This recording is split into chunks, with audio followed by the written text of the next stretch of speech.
Salut,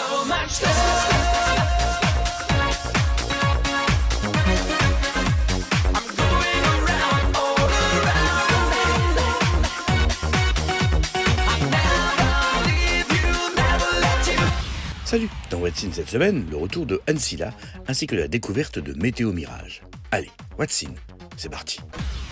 Ancilla revient à la musique, et dans What's In bien sûr. Cet artiste, véritable interprète, doté d'une des plus belles voix actuelles, a connu quelques moments de doute. Mais de ceux-ci sont sortis surtout une nouvelle direction musicale et l'envie d'un album plus personnel et empreint de sincérité à l'image du nouveau single Le Goût des choses, qui retrace les moments difficiles qu'elle a vécu récemment. Anne est venue logiquement en parler dans What's In. Coucou tout le monde, c'est Ancilla sur What's In. Et à très vite de toute façon. Sans doute, sans aucun doute. Mais je serai là avec toi pour en parler dès qu'il sortira et je te remercie encore de ton soutien. Je respire encore, mais j'ai plus d'air dedans. Mon cœur percé se remplit pas vraiment. Et bah écoute, oui, je crois que j'ai retrouvé le goût des choses. Je suis très heureuse d'avoir sorti cette chanson. Et puis, je suis aussi très fière du clip qu'on a fait avec Romain Barraud, qui est le réalisateur. Et puis voilà, c'est les prémices d'un nouveau projet quoi, qui arrivera, je pense, début 2025, à mon avis, si tout se passe bien. Savoir s'il m'a vu. Si l'hiver est moins froid au firmament. J'ai perdu en chemin le goût des choses. Écoute, il s'est passé pas mal de choses, mais il s'est surtout passé un truc qui est pour moi peut-être un petit peu plus étonnant, c'est que j'ai essayé de faire une pause. Alors je dis bien essayer parce que quand je fais des pauses, c'est quand même assez folklore. Mais voilà, je me suis posé la question un petit peu de ce que je voulais faire. Et puis de ce que j'avais envie d'écrire, et puis surtout si j'en étais capable, et si on allait aussi me donner la possibilité de le faire, quoi. Et j'ai eu la chance de faire, je pense, les bonnes rencontres au bon moment. J'étais de celles qui jouaient à boire la tasse. J'ai perdu en chemin le goût des choses. D'avoir aussi pris ce temps-là, ça m'a évité de faire peut-être le genre de bêtises, j'ai l'impression que j'ai fait peut-être auparavant, où comme je sortais beaucoup d'émissions télé, la plupart du temps, et avec raison, ce qu'on faisait, c'est qu'on sortait les albums et on sortait les chansons très très vite après, quoi. Donc c'était assez speed, j'avais pas vraiment, je sentais que j'avais pas vraiment non plus le temps d'y réfléchir forcément, d'assumer totalement peut-être. Et donc j'étais souvent un petit peu déçue quelques mois plus tard, quelques années plus tard de ce que j'avais proposé, parce que j'avais l'impression que c'était pas 100% quelque chose que j'assumais, quoi. Qui passe de mon cœur, vous braderai la carcasse. J'ai perdu en chemin le goût des choses. Et donc voilà, j'ai pris ce temps-là pour réfléchir à ça. Et puis comme ça a été quand même une période un peu compliquée pour moi ces dernières années, bon, on en avait déjà parlé les fois précédentes, mais j'ai décidé de me rapprocher un peu plus de ça aussi dans l'écriture, quoi. C'est-à-dire que ne pas forcément parler uniquement de chansons d'amour et de les oiseaux chantent et la vie est belle, et je me suis dit que c'était peut-être pas mal aussi de partager ce truc-là que j'ai vécu vraiment, où je me suis sentie un petit peu démunie face à, on peut le dire, une dépression, quoi.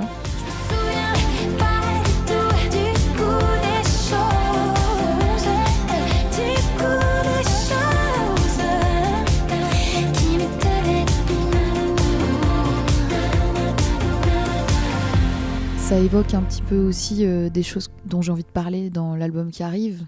C'est pas juste une chanson comme ça, c'est un album que j'ai envie aussi de teinter un peu de ça, de ce qui me tracasse, de ce qui m'intrigue sur toutes les maladies mentales d'ailleurs, et peut-être un petit peu plus de choses dans ce domaine-là, quoi. Ça va être assez personnel, enfin j'espère en tout cas. Mais ça n'empêche pas que par contre je vais je vais écrire avec des gens, je vais composer avec des gens. Il y a même des personnes qui vont sûrement m'écrire aussi des chansons et des textes, mais j'ai vraiment envie de m'y engager beaucoup plus et en tout cas de m'investir plus que dans les albums précédents. Au firmament, j'ai perdu en chemin le goût des choses, le goût des choses qui me faisaient du bien. Oui, comme tu as raison, les Madeleines, c'était vraiment le début de ça, c'est-à-dire que c'était vraiment d'où c'est parti. Et comme on s'était dit, c'est vrai que les Madeleines, c'était un truc qui parlait de moi quand j'avais 10 ans, quoi. Et je pense que c'était pas mal aussi pour moi de revenir là-dedans, de comprendre aussi ce que j'aimais dans les chansons, ce que j'aime dans les textes, ce que j'aime dans la composition, comprendre aussi ce qui a fait que j'en suis arrivée là et au fait que j'ai quand même la chance quelque part, même si parfois j'ai peur que ce soit un défaut, mais j'ai la chance d'être considérée comme une interprète, beaucoup. Et donc voilà, c'était, comme tu dis, c'était un bon start. Le goût des choses, le goût des choses qui me faisaient du bien. Je me souviens. Et représentative de ce qui peut se passer justement pendant une dépression, surtout dans le milieu dans lequel je vis et dans le métier que j'ai, mais je pense que c'est valable aussi pour les personnes qui ne sont pas forcément artistes ou à la télé. C'est ce que tu montres de toi versus ce qui se passe réellement. Et donc j'ai trouvé ça sympa de cultiver le contraste aussi dans la chanson, quoi. C'est-à-dire dans la façon de faire la musique et de finalement mettre un texte qui est un peu plus dark, quoi. De mon cœur, vous braderai la carcasse. J'ai perdu. C'est vrai que j'ai non mais c'est vrai que j'ai aussi un public, comme tu dis, un public et des personnes aussi autour de moi qui pour le coup sont là et y croient. Et il croit aussi quand moi j'y crois un peu moins. Donc ça aide évidemment à avancer dans ces moments-là, quoi. Et ce qui est assez paradoxal, c'est que je sors cette chanson qui parle de perdre le goût des choses, et c'est en sortant cette chanson que je le retrouve, quoi. Donc c'est sympa.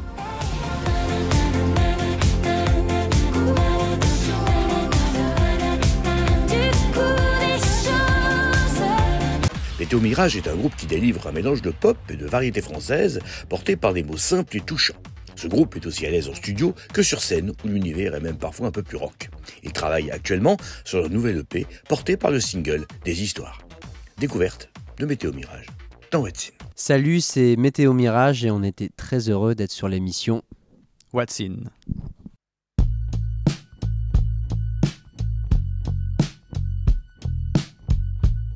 Des promesses, des défis, des mantras qu'on oublie dès que l'amour se meurt, tous les jours de la... On vient de Seine-et-Marne du 77 et on est tombé dessus l'un sur l'autre. C'est comme ça, un accident au collège. Et depuis on s'est pas quitté. Et, on a commencé à faire de la musique ensemble très tôt, et puis les années ont passé sans que on ait vraiment fait quelque chose de sérieux, si le mot s'impose, mais on faisait déjà pas mal de choses comme ça pour nous. Et puis à un moment donné, on s'est dit allez, on passe l'étape supérieure, on a rassemblé les gens qu'on avait croisés en route et qui étaient devenus nos amis, et on a fondé Météo Mirage. Donc. Pour être moins seul dans le miroir, ou moins étrange, on se raconte des histoires qui nous arrangent, qui nous changent. Ce qui est amusant, c'est que en fait, on a commencé Météo Mirage au moment où on s'est justement ouvert à des musiques qu'on n'écoutait pas auparavant.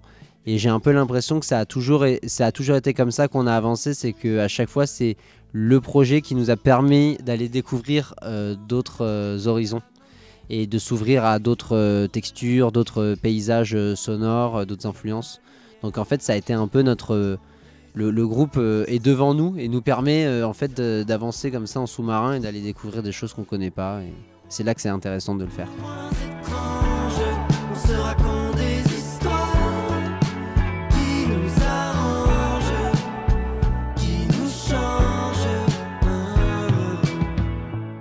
Il y en a eu 2 autres qui ont été faits de manière très différente. Je dirais que c'est un peu les 2 versants de la planète Météo Mirage.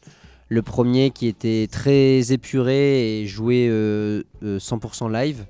Donc ça, c'est vraiment la facette du groupe qu'on va plus retrouver sur scène.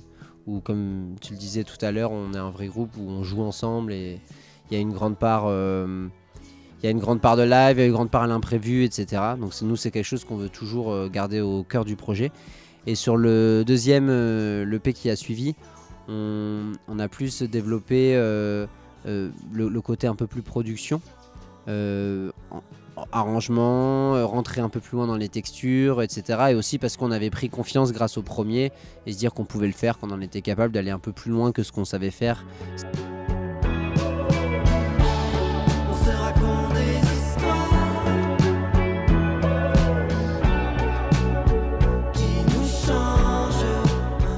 Parler des textes, je pense que c'est aussi l'EP le plus lumineux qu'on ait pu faire, je pense, et qui parle beaucoup, je pense, de notre relation qui continue d'évoluer, et je pense qu'on sent qu'on touche de plus en plus, qu'on essaye d'exprimer, de partager avec les gens aussi, et je pense que c'est assez solaire, lumineux, il y a de l'espoir aussi pas mal.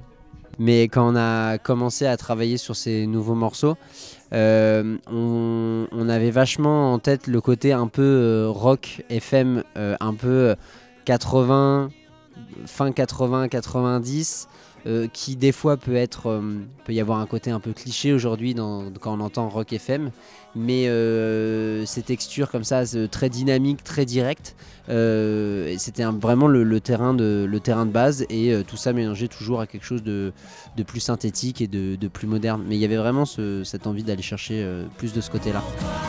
J'aurais bien d'autres choses à t'offrir, mais c'est la fin, j'ai bien compris tes mots. Et si tu crois que je m'en vais souffrir, non tout va bien, je suis super comme Mario. Il n'y a pas de règle, mais il y a quand même un truc, je pense, qui est commun à toutes les manières qu'on peut utiliser. C'est qu'il faut qu'on ait l'impression que, même si ça tient à quelques phrases, faut qu'on ait vraiment, ça peut sembler bateau de le dire comme ça, mais il faut qu'on ait quelque chose à dire. En tout cas, il faut que nous, ça nous intéresse de le dire. C'est vrai, ce qu'on fait peu, c'est genre de faire une mélodie sur tout un morceau et de se dire on verra pour les paroles après, parce que tout simplement on n'y arrive pas, je pense. Nous, on a besoin d'avoir, même si c'est 3 phrases, d'avoir un truc où on a l'impression qu'on a touché quelque chose, en tout cas que nous, ça nous a touché.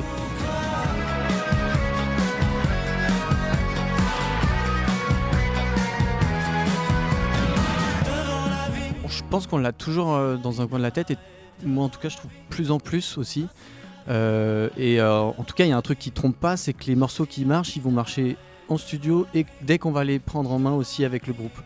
Ça c'est quelque chose qui va aussi même jouer avoir une importance dans le choix des morceaux qu'on va faire, qu'on va décider de mettre en avant et de garder aussi après sur l'EP, parce que en fait on se rend compte que des fois quelque chose marchait peut-être parce que dans l'ordinateur, sur le papier, ça marchait, c'était porté par quelque chose, et en fait quand on passe au live c'est un peu plus fragile, et justement et donc des fois c'est ça aussi où l'apport du groupe est intéressant, c'est que des fois on a pensé quelque chose sur un morceau, en fait à l'épreuve du live ça marche beaucoup moins bien, et du coup l'arrangement va pouvoir complètement se renverser parfois.